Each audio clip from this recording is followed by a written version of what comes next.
Hi, I'm David Cataford, CEO of Champion Iron. We operate iron ore mine in the north of Quebec, and we produce currently about 8 million tons of the purest material in the world. One of the big advantages of Champion Iron Ore is that we produce one of the lowest CO2 intensity iron ores in the world. We're currently on a path to double our production, which is expected in just a few months.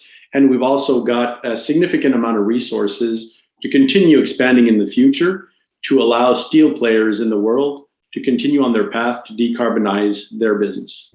David, good to see you again. I haven't seen you for a year. I'm really excited to hear what you've been up to in the last year. Now, iron ore in a transition period for sure. It's been a kind of funny year for your investors as well. You've ended the year pretty much where you started in terms of share price, but you've been on a little journey along the way. What's been happening in the iron ore space this year that we need to be aware of? Well, I think there's been a lot of shift in terms of the medium to longer term demand. I think slowly people are understanding that you need to buy higher grade iron ore if you want to decarbonize the steel industry. We've seen a lot of countries set very aggressive targets in the coming years to achieve steel decarbonization. But today, the only path to be able to do that is high grade iron ore. So that's why we've seen that premium for our material be very healthy through the whole year. But what else is going to drive that? Because obviously not everyone's got, high grade iron ore. So that's not going to be the only solution available to them. So what are the other topics being discussed out there at the moment? Well, there's a lot of trials in the world. There's a lot of $1 million here, $1 million there for different technologies to be able to help decarbonization. But when you take a step back, every one of those solutions requires a significant amount of power. And if you want to reduce your costs in the future, even if there's a new technology that comes along, you'll still need higher grade iron ore if you want to maintain your costs in the appropriate level. Okay, and I've got to ask, what are the drivers behind this? Because we had COP26 recently. This was a big part of the narrative was decarbonization, net zero, etc. What were the conversations that are happening out of there, or even out of Europe or the US in terms of these infrastructure programs which are driving these initiatives? There's a lot of talks with different steel consumers. So if you look at automakers, there's 11 automakers that signed a pact that they want to have net zero fabrication of cars early 2030s. So to do that, 37% of the CO2 emissions in the in the car making process is associated to steel. So you see that it's not just the actual steel manufacturers that have those targets, but even the people that are using that steel that are going to come with the same solution. And so how are they incentivizing or penalizing people who don't work towards that? And why does that work to your advantage? Well, I think we're still early stages for penalties or significant premiums associated to that. 2030, even if it's tomorrow, there's still quite a lot of time before people really start having to nail down those targets. But even another example being Japan, we talk a lot about Europe and the US, but Japan has 15% of its CO2 emissions of the country associated to steel manufacturing. And they have to reduce by over 30% by 2030. So today, the only known way to do that is by getting higher grade iron ore. Right. But there are going to be other solutions and other technologies coming through, because I noticed, in your newsletter, you talk about, I think the phrase that met coal obviously is potentially seen as a problem, or certainly being labelled as one. New technologies like electric arc furnaces being part of the solution, DRI being part of the solution. So again, how do you kind of fit into that ecosystem today? And what more, needs to be done for you to take advantage of, again, some of those initiatives? So one of the things that we did a few years back was to sort of pick up a lot of resources around our main operations. Today, we hold resources that are about 10 times as much as what we have at Bloom Lake. And Bloom Lake on its own has a 20-year mine life for 16 million tons per year. So we've got enough resources to be able to help the steel manufacturers be able to transition. But you talk about DRI, you talk about electric arc furnaces. The key element for electric arc furnaces is they require either scrap or DRI material. But scrap, there's so much that's available unless we start unbuilding everything that we have. But at some point, there's so much scrap that can be used. And when you try to use more scrap, well, then you get to lower quality scraps. So to compensate for that, you need higher grade DRI material to be able to compensate that. And today, there's no easy ways to make DRI with low grade material. Will there be in the future?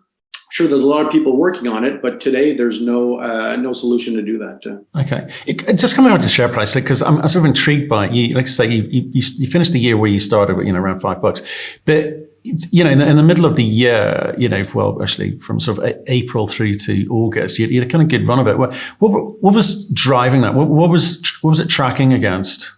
Well, we saw a pretty big uptick in the iron ore price during the summer.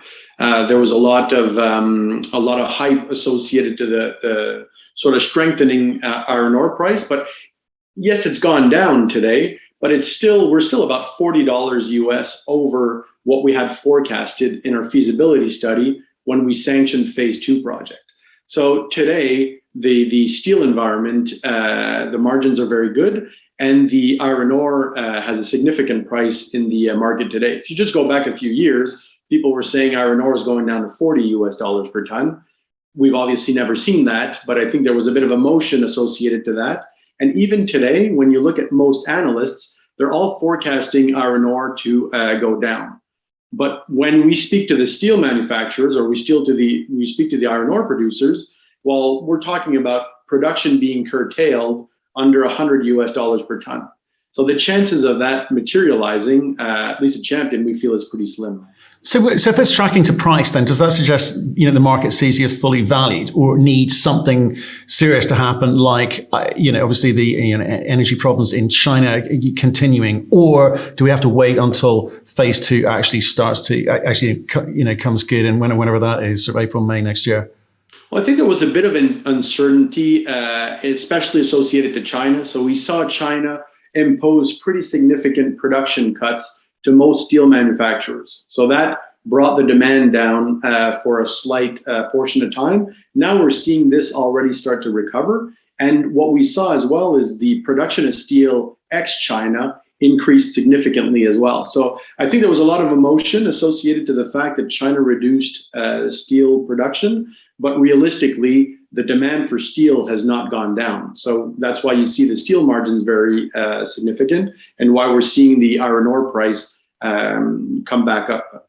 Right. So is China, well, actually, given the product that you've got, and given the conversations coming out of the US and Europe about, when we're talking about the carbon trading or carbon neutral or zero emissions targets, etc., is China important to you, or can you operate successfully with efficient margins outside of whatever China does, or are you affected by that? Yeah, we're one of the companies that is the least affected by China, in the sense that about 45% of our tons are sold into China. We want to reduce that going forward with our expansion. We're seeing much more demand come from Europe. We're seeing demand from the US, the Middle East. They're all markets that are closer to Champion as well. So that reduces our freight costs when we're able to sell to those markets. So China is obviously important because they produce the majority of steel in the world, but we can do very well by selling to different markets around the world. Right, and just again, in terms, obviously, you mentioned freight costs there. Obviously, we've talked about supply chain issues this year. Everyone's been, quoting that as problematic, and in increasing costs that driving inflation, and whether it's transitory or permanent. Who knows? Everyone's got their own view on this. I mean, given electric arc is a potential technology which is going to be used, again, how do you see the market affecting your margins going forward in this environment, the type of environment that we're seeing at the moment? And if it does continue to remain the same, does that affect you positively, negatively? Can you take advantage of it? Yeah, there's a significant potential upside for Champion material, because when you look at electric arc furnaces, they use either scrap or DRI material. Today, DRI trades to a premium to iron ore. But there's a lot of discussion that because DRI has become more and more rare, when you look at the potential demand that's going to grow, it could start trading similar to scrap prices, because the materials are interchangeable in the electric arc furnace. And if that happens, While iron ore today is trading at about 100, 110 US dollars per ton, scrap is over 350 US dollars per ton. So you can see that there's a big potential uplift in the premiums that we get for our material if that transition happens. And where does the electric arc, it's a potential technology. Sorry to bang on about it, but I'm sort of intrigued because of there's a whole nother discussion around, met coal's role in iron ore as well. But are we going to see North America investing in electric arc? Or does the US's production of coal prohibit them from actually going down that route? In which case, are you going to have to look to, Europe, or is Europe going to be looking to you to kind of, feed or help them with that new initiative? Yeah, so electric arc furnaces today represent probably around 60% of the steel manufacturing in the US and in Europe. So it's a technology that's really well known, that's been used for a while. It was invented at the time to be able to reuse scrap at a cheaper price and to produce sort of lower quality steels, but it's evolved as a technology and it now can produce high-end steels as well by having high purity scrap and high purity DRI come into the market. So what we're going to see is some electric arc furnaces replace the typical blast furnaces in North America and in Europe. But what we're also seeing is China starting to build more and more of these electric arc furnaces as well. Interesting. Okay, and everyone's like fixated on phase two. So and I'm sure you're sick of talking about it, but because you deployed a lot of capital already. You got some more to deploy, and the timing for this is when are we looking for phase two kicking off? Yeah, so phase two, when you take a little step back, and no, I'm not sick of talking about it. It's one of the best value accretion for our shareholders and management and directors being over 10% shareholders, something we have very high in our heart. But realistically, phase two is a $1.6 billion project, and we're just finalizing it now. Initially, it was supposed to be delivered in July of next year, July 2022. But we've recently announced that the teams did something incredible. During the pandemic, they managed to hit every one of our milestones ahead of schedule. So we should be able to deliver the project in April of 2022. April 2022. Okay, fine. And cash-wise, you got what is it, 183 million of cash, and what have you got? 200 million or so to deploy, yet to deploy on that project. So you're good for cash, plus you've got a credit facility of whatever it is, 470 million. So money-wise, there's no barriers to you actually delivering to that by the sounds of it, right? No, it's there's happen. Right. Correct. And on all of the riskier elements associated to phase two are behind us now. So now we need to finish the piping, the electrical work. We need also to start commissioning the parts. So it's a more straightforward path to commissioning.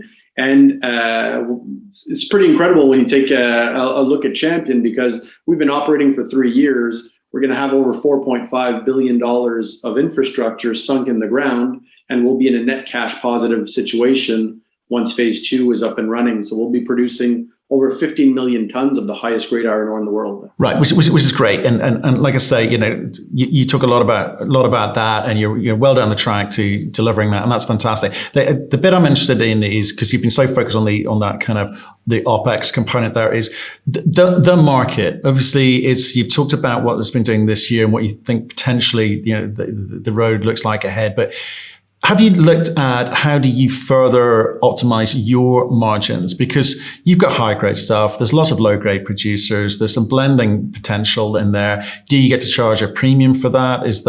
Do you buy? Do you sell? I mean, how do you operate in the market given the product that you've got? Yeah, we always try to be one step ahead of the curve. So what we see is that DRI market grow more and more. And to be able to tap into that market and get the full margin, we actually need to increase our concentrate from our current 66% iron and bring it up to 69%. So what we've done is we've demonstrated this in the lab. We've demonstrated it in with a pilot plant. And now we're doing a feasibility study to be able to do a full 8 million ton per year plant to bring our material from 66 to 69%. So that's not incremental tons, but it's taking 8 of our 15 million tons and upgrading them from 66 to 69.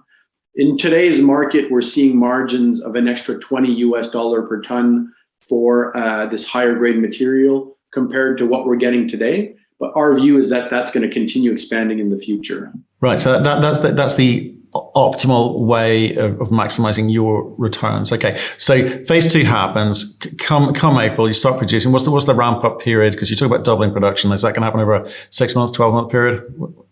Yeah, we've penciled in about 6 months in our feasibility study. So okay, fine.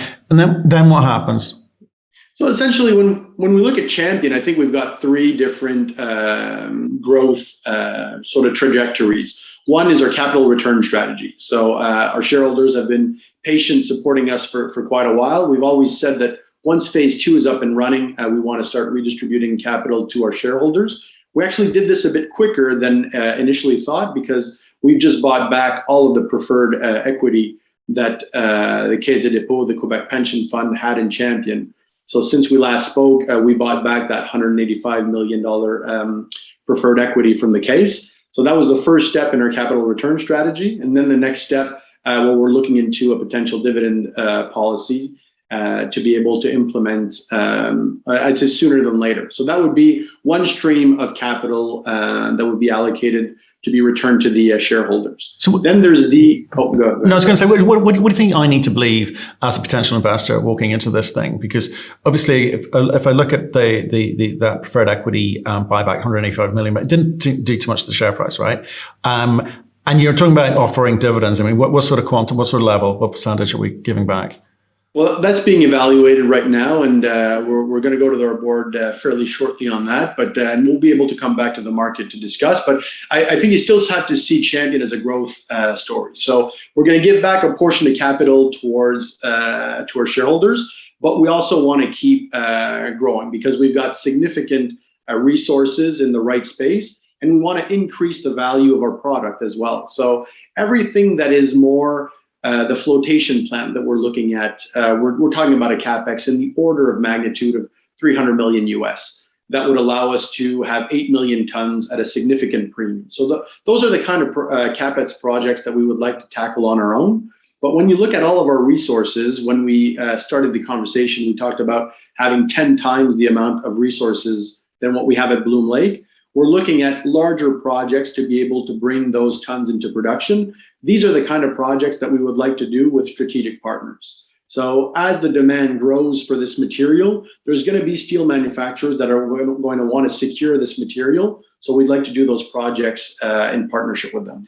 Okay, so you still think you're a growth story. I think obviously the delivery of phase 2 will be a significant step towards that. That should be a moment where hopefully share price starts to appreciate. That's how I make money, right? If you're going to give me a dividend, if it's low single digits, then it's like I might as well go invest in the coal companies, quite frankly, who are doing high single digit, low double digit numbers for dividends. But I want to buy into a growth company like yours, which says, hey, we're going to double our throughput, 15 million tons per annum. That's significant. And we've got projects beyond that. So why give money back to shareholders now? Why not just advance those other projects past phase 2, the Kami, et cetera, and try and expand your total, production size? That's going to give me much more torque, isn't it, than dividends? Yeah, when you look at the kind of cash flows that we'll be making once we have phase 1 and phase 2 in operations versus where we see the iron ore price going, we believe strongly that we can do both. We can give back a portion of the capital to our shareholders, and we can continue that growth trajectory to make sure that we create value through the share price as well. Okay, well, I guess once you give guidance on dividends, will that be presumably in Q1 at some point, will it? That's going to be pretty soon, yeah. But not this side of the new year? Correct. Okay, awesome. Actually, we're talking about carbon footprints, et cetera. What are some initiatives that you're taking internally to reduce your own carbon footprint? So when we look at at Bloom Lake, when we first bought the project, you got to remember that the Quebec government holds close to 9% of our shares. So we've been, not only because of our own values, but we've been in line with the government since the acquisition of Bloom Lake to reduce our CO2 emissions. We've invested significantly in 2016, 17, and 18, and today we've already reduced by 40% our CO2 emissions. That's why we position ourselves as one of the lowest CO2 emissions iron ore in the world. We benefit from high-grade iron ore. We benefit from clean power. So Quebec's grid is about 99% hydroelectric power. So that allows us today to have 70% of the energy used at Bloom Lake to be able to use that in hydroelectric power. Now, the next step for us, there's small projects that we can do to continue decarbonizing at Bloom Lake. The major gain for us is going to be working with the OEMs when we find that right solution for the mining trucks. That's where we currently use or emit most of our CO2 emissions. And the good thing is that we're aligned with pretty much every mine around the world to find a solution to the mining trucks. Okay, and with regards to the future, sorry to come back to that. I segued away from it too quickly, which is, what do you think the potential is? You talk 10 times. 10 times what precisely? On what potential, sorry? Well, you said that we've got potential to grow. We're still a growth story here, and we think we've got 10 times more potential. Okay, yeah, sorry. Yeah. So what do you precisely mean by that? And what does that look like? What we did over the past few years is we acquired a few smaller companies that had significant resources of iron ore in the ground. So if you look at Bloom Lake being our sort of epicenter, and you trace a 60-kilometer sort of radius around us, we hold close to about 8 billion tons of high-grade resources in the ground. And Bloom Lake, our current reserves, is about 800 million tons. So that's why we say we've got about 10 times the amount of resources in the ground around our project that we own 100%.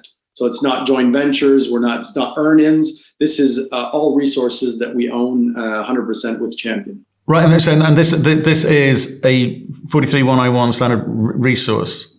There's some that are 43101, like we just acquired the Kami project this year.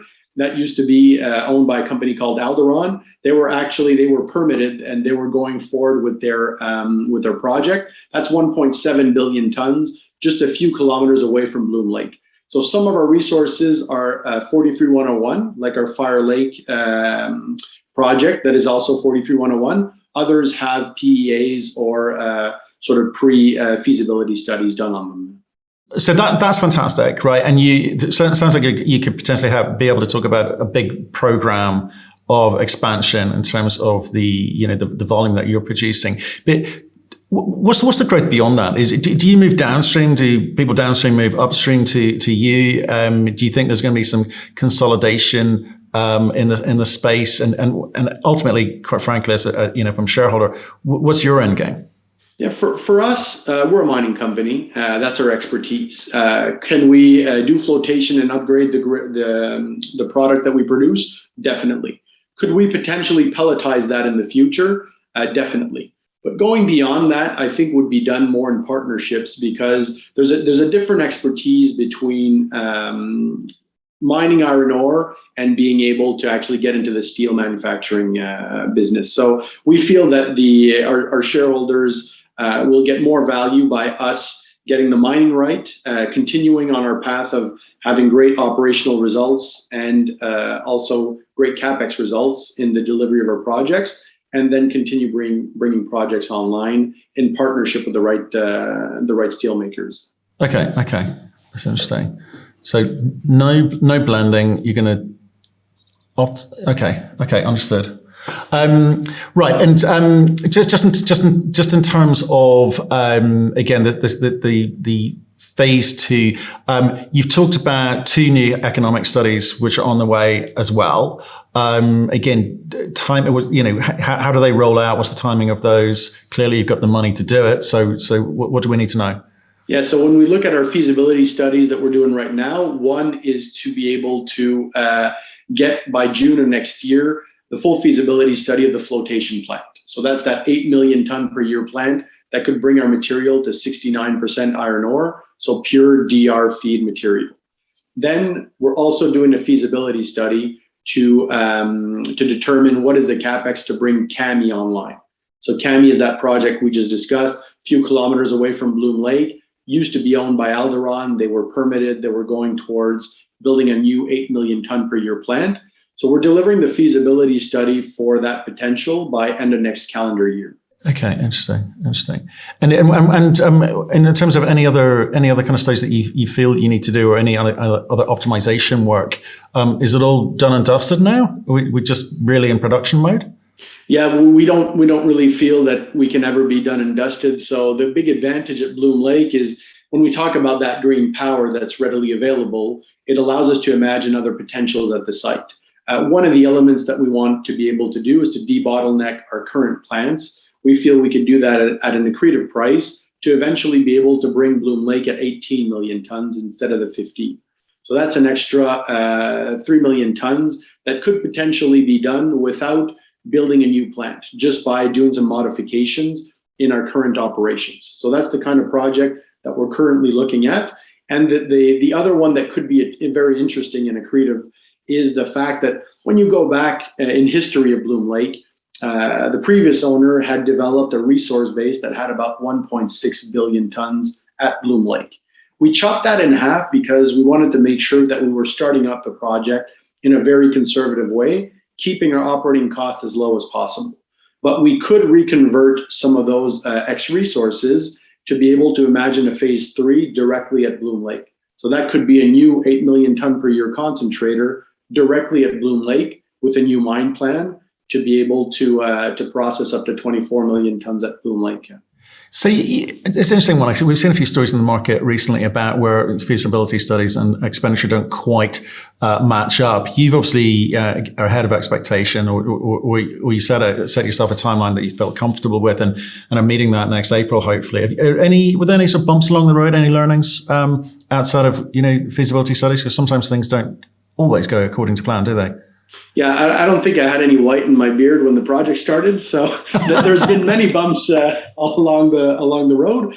But realistically, I think what's important is to have the right teams and the right partners, and we've managed to work through those. We were very innovative. There was some elements that we had to sort of reorient what we wanted to do, change a little bit the purchasing stream to make sure that the material actually gets to Bloom Lake. But the good thing is that I think we've created a very good relationship with our partners, and they've always delivered when we wanted to do those changes. So that allows us during a pandemic, during one of the most difficult times to get material in and out of Canada, well, we managed to deliver a project 3 months ahead of schedule.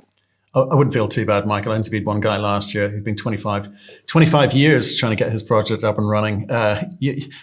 Less than 2 is not too shabby. Hey, just with regards to all this money that you will hopefully be throwing off, additional money that you'll be throwing off in phase 2 kind of ramps up to optimum output, is clear there's a lot of cash, and doing preferred equity buybacks and dishing out dividends at whatever level you decide is good, but there's going to be a lot of cash. It feels like, if prices stay in or around where they are today, or even go higher. M&A.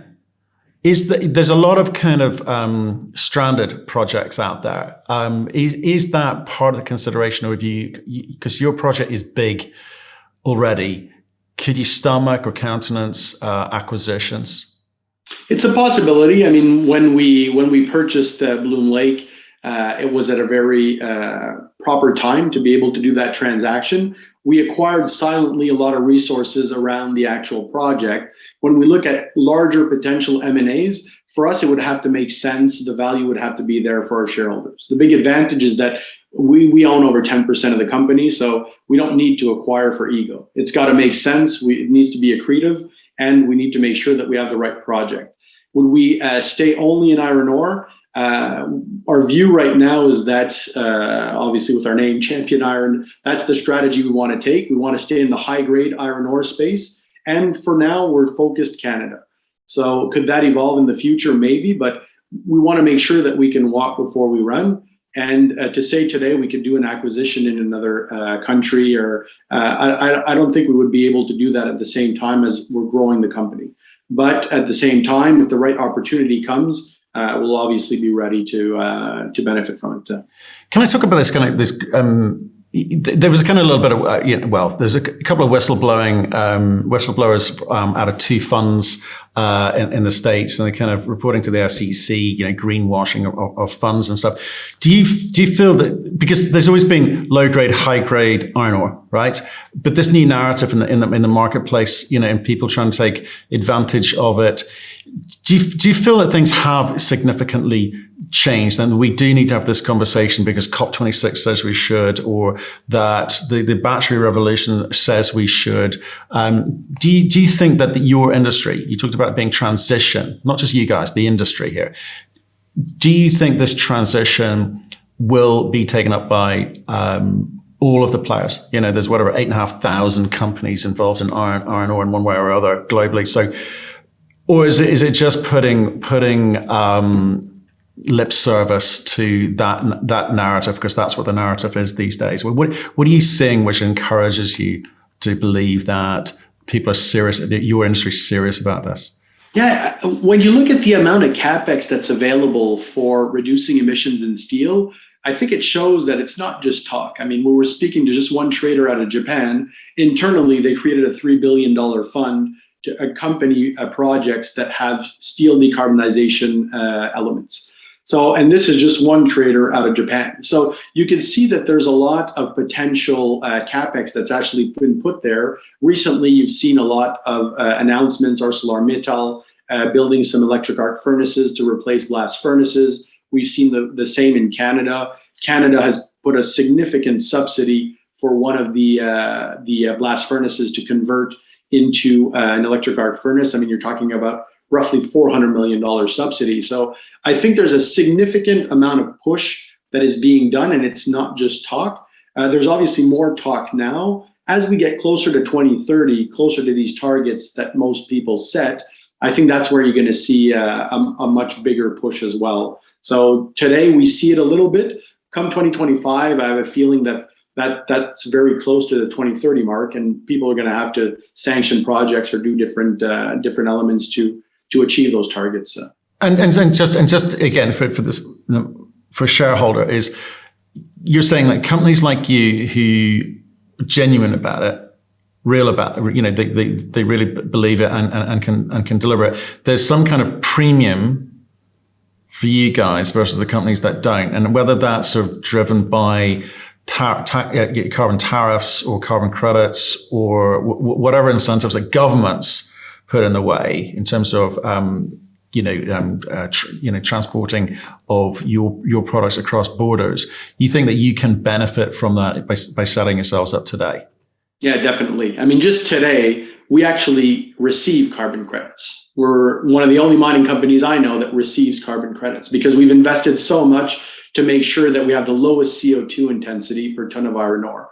Then when you look at sort of regulations that are coming into Europe, they're actually starting to talk about you're going to have to pay a tax for the embedded CO2 emissions in the raw material that you import. So as these elements start to unfold, well, because we've got that big advantage of having green power for most of our operations, well, that allows us not to be taxed further. So we're always going to have that benefit compared to higher CO2 intensity projects. So do we get a big premium for this today? Well, you've seen the premium for the high-grade iron ore already increase significantly, but we do feel that there's a lot of room for that to grow. So being in this niche product is what we believe is the most accretive for the future. It'll be interesting to see, because I think if you look at the nickel sector, they've kind of innovated with regards to things like sequestration, and they're starting to look at things differently. And I don't know how much of that is real and how much of it is repackaging of what was already the case. It'll be interesting to see how your industry starts to embrace this and start to take it seriously as you guys have. So David, appreciate your time today. I don't want to take up too much of your time, but stay in touch. Let us know how you get on with some of these developments, and obviously as you work towards April, it'd be great to see you before then or maybe even then for the great announcement itself. Appreciate your time. Thank you. Yeah, my pleasure. Anytime, Matthew.